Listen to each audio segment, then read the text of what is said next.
ए जी का हमनी के शादी के 3 साल हो गए। हाँ और रउआ आजले एगो पंखा तक ना लगवैनी। अरे पगली तू काहे परेशान बाड़ू, तू ही तो हमार जान बाड़ू। पंखा का तहरा खातिर तो कुछ लगा दे। ओके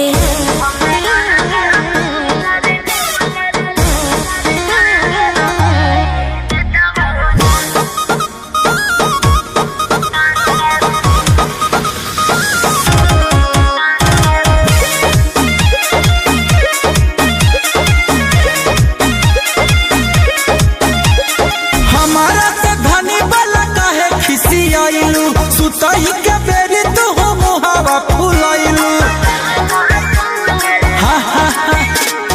हमारा से धनी वाला काहे खिसियाइलू, सुतई के बेरी तू हो मुहावा फुलाइलू। लागेला तो रमिया बेनिया डोलाई देता हो ना। ए राजा हो हमारा ला कूलर लगा हवाई देता हो ना। ए राजा हो हमारा ला कूलर लगा हवाई देता हो ना।